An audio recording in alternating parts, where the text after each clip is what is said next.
सुन लीजिए शिवम जी, एक बात है कि जो वोट देने के लिए लाइन में लग जाते हैं उस दौरान फिर कुछ नहीं होना चाहिए। आपको जो चेकिंग करना है पहले कीजिए।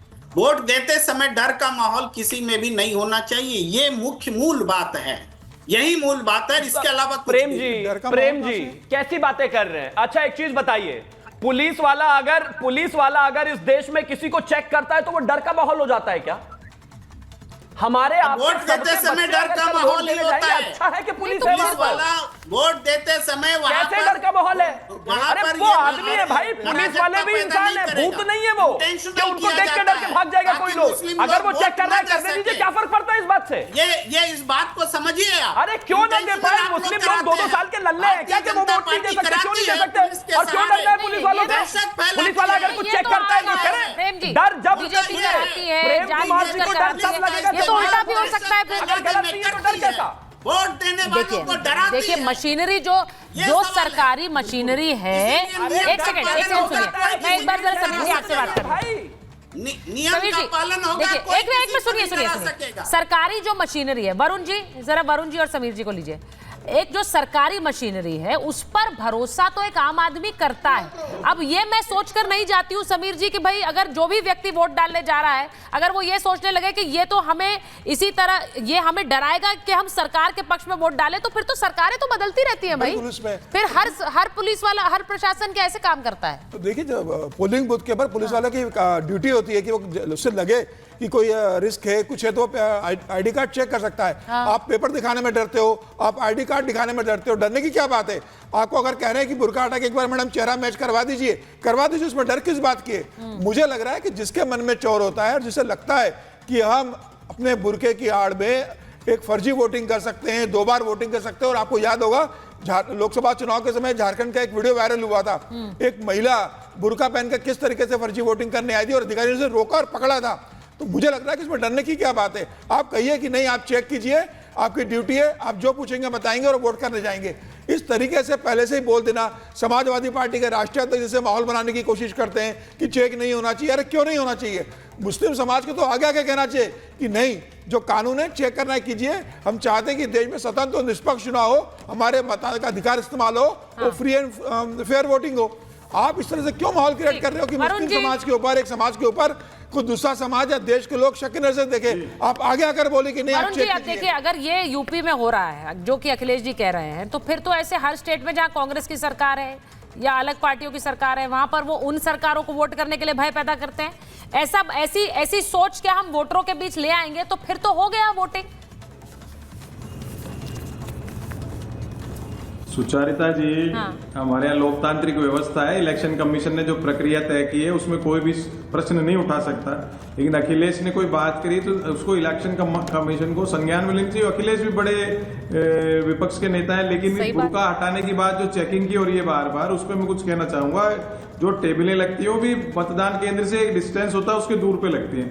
अब चेकिंग की जो बात है, पुलिस वाले ठीक है, कोई क्रिमिनल नहीं आ जाए, कोई क्राइम नहीं हो जाए, वहां पे कोई मतदान में अशांति नहीं हो जाए, क्योंकि वो निलंबित होंगे सारे, पोलिंग पार्टी भी होगी, पुलिस वाले भी निलंबित होंगे, कुछ एपिसोड हो जाएगा तो उनको भी ये चेकिंग करने का अधिकार है। लेकिन अगर वो लगातार सारी महिलाओं की चेकिंग करते हैं या उनका चेकिंग का जो तरीका है वो इंसल्टिंग है महिलाओं के प्रति, तो ऑब्जेक्शनेबल है। तो ये देखने वाली बात होती है। तो वो पोलिंग पार्टी भी देख सकती है और इलेक्शन जो पार्टियां हैं उनके प्रतिनिधि टेबलों पे भी बैठे होते हैं, वहां भी होते हैं, तो वो देख सकते हैं भाई सारी महिलाओं की चेकिंग हो रही है, तो आप ऑब्जेक्शन करिए। इक्का दुक्का कोई हो रही है, पुलिस को किसी पे शक है, जैसा अभी विनोद जी ने भी कहा, तो अगर शक है तो चेकिंग की जा सकती है। समीर जी ने भी कहा चेकिंग कीजिए, लेकिन हर महिला का चेकिंग करना, खाली बुर्के वाली सारी चेक करना, दैट इज ऑल्सो रॉन्ग। लेकिन जो भी चेकिंग हो, जो भी प्रक्रिया हो, वो सम्मानजनक तरीके से होनी चाहिए, महिलाओं का सम्मान रखा जाना चाहिए। इलेक्शन हम कुछ भी सजेशन दे लें, इलेक्शन कमीशन का अपना प्रोसीजर है, उस हिसाब से चुनाव होगा। नहीं, लेकिन बुर्के की आड़ में डर किस बात का? भाई मैं कहना चाहता हूँ, बुर्के की आड़ में क्या फर्जी वोटिंग कराना चाहते हैं,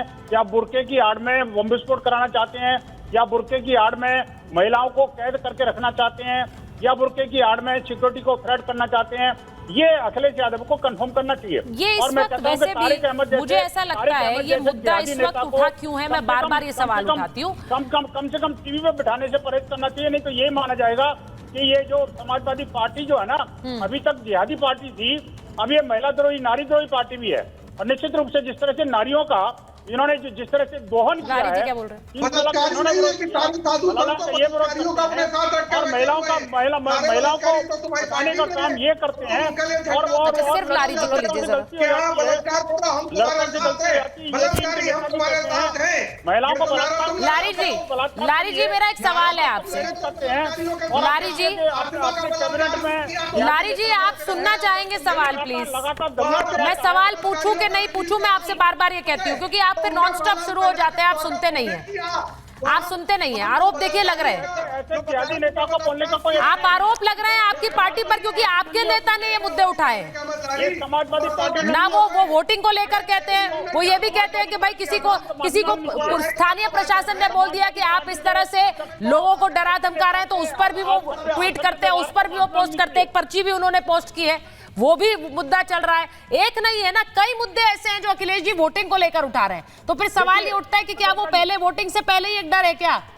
वोटिंग से पहले एक डर है क्या? अब लारी जी आप ऐसे ही बोलते रहेंगे तो मैं आपसे सवाल नहीं कर सकती। आई एम सॉरी, ऐसे नहीं हो सकता। मैं सवाल पूछ रही हूँ, आप सुनते नहीं हैं। ये भी तरीका नहीं है कि सवाल किसी का हो और मेरे ऊपर कर दिया जाए। मैं आपसे सवाल पूछ रही हूँ, आपसे मुखातिब हूँ, आप बोले जा रहे हैं।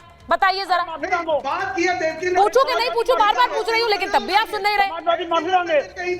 शिवम जी को लीजिए, शिवम जी को लीजिए, समाजवादी पार्टी के नेता है। शिवम जी को लीजिए और वरुण जी को लीजिए।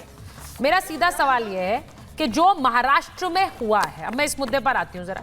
शिवम, आपके ऊपर और आपकी पार्टी पर जो गंभीर आरोप लगे हैं, और वो आरोप जो गंभीर लग रहे हैं, और महाराष्ट्र में कुछ घंटे बचे हैं वोटिंग से पहले, उससे पहले लगे हैं। देखिए पूरा का पूरा विपक्ष एकजुट हो गया इन आरोपों पर, क्योंकि उन्हें लग रहा है कि एक ऐसा मुद्दा मिला है बीजेपी के खिलाफ। ये जो तस्वीरें हैं जिसमें विनोद तावड़े दिख रहे हैं और सब लोग नोट लहरा रहे हैं, ये कैसे अचानक से ये तस्वीरें सामने आ गई? आपको लग रहा है ये प्लांटेड है? क्योंकि बहुत से लोग ये तस्वीर देखेंगे, बहुत से लोग विश्वास करेंगे इस पर कि यही हो रहा था वहां। सुचारिता जी, तावड़े जी ने भी कहा, मैं फिर भी रिपीट कर देता हूं, जिस तरीके से चुनाव से एक दिन पहले भारतीय जनता पार्टी के जो बड़े नेता हैं, वो अपने कार्यकर्ताओं को जितना भी जो चुनाव के दौरान का कंडक्ट होता है, किस तरीके से लोगों को निकालना है, वो 12 चीज़ें हैं। किस तरीके से लोगों को टर्न आउट करना है, किस तरीके से लोगों को लाना है, किस तरीके से घर से निकालना है, क्या कंडक्ट होना चाहिए, क्या वोट होना चाहिए, क्या पैटर्न होना चाहिए, उन सब चीज़ों के लिए वहाँ पर बैठक थी, जिस बैठक में ज़्यादातर बहुतायत में करीब 80% महिलाएं थी और बैठक चल रही थी वहाँ पर। बैठक में कुछ लोग, वहाँ के जो लोकल कैंडिडेट हैं क्षितिज, उनके गुंडे वहां पर पहुंचे। उन गुंडों ने महिलाओं के साथ अभद्रता की। कुछ एक नोट उनके हाथ में थे, वो नोट उन्होंने वहां पर लहराए। किसी एक बैग की एक चर्चा वहां पर है, जिस बैग की वहां पर बात हो रही है, ऐसा कहा जा रहा है ये बहुजन विकास अघाड़ी की तरफ से कि वहां पर एक रूम में 10 लाख, एक में 9 लाख कुछ ऐसे रुपए मिले हैं। ना ही उसका अभी कुछ वीडियो है, ना ही वो 10 लाख और 9 लाख का भी कुछ मिला है, ना ही 5 करोड़ मिले हैं। ये आखिरी चुनाव के बिल्कुल दिन पर अटेम्प्ट है कि किसी भी बिल्कुल चेक करा लीजिए, सीसीटीवी चेक कराइए। 4 एफआईआर ऑलरेडी हो चुकी हैं, चुनाव आयोग ऑलरेडी उस पर मॉनिटरिंग कर रहा है। मैं कहता हूं कि हर चीज, अब मैं रिपब्लिक के ऑफिस हर दूसरे दिन डिबेट में आता हूं। अगर मेरी गाड़ी में 5 करोड़ रुपया होगा, वो दिखेगा, वो आते दिखेगा, वो जाते दिखेगा, वो रखते दिखेगा, वो बांटते दिखेगा, वो 5 करोड़ कोई ऐसा तो है नहीं। ये मामला जांच के दायरे में है। इस मामले पर राजनीति, इस मामले पर बयानबाजी भी होगी, राजनीति भी होगी, ये बिल्कुल क्लियर है। लेकिन मैं एक चीज कहना चाहती हूँ, क्योंकि खुद मैं एक महिला हूं और यहाँ पर जिस तरह के कमेंट्स हुए, मैं बस ये कहना चाहती हूँ कि महिला नुमाइश की बात तारिक जी ने कह दी। जब किसी भी तरह की चेकिंग होती है, आप वोटिंग करने जाते हैं, तो ये महिला नुमाइश नहीं होती है। हम अपने अधिकार का इस्तेमाल करते हैं, उसके लिए हमें एक अधिकार दिया है, उसके लिए हमें कुछ दायित्व भी दिए गए, उन्हें निभाना पड़ता है। और जब हम वोटर आईडी कार्ड बनवाने जाते हैं, जब हम आधार बनवाने जाते हैं, तब भी हम अपनी तस्वीर खिंचाते हैं। तो क्या वो भी नुमाइश है? जरा इसके बारे में सोचिए। नहीं है तो अपने दायित्व निभा रहे हैं और उन दायित्वों को निभाना पड़ेगा अगर अधिकार भी इस देश में चाहिए। मुझे बस ये लगता है। बहुत बहुत धन्यवाद आप सबका महाभारत में जुड़ने।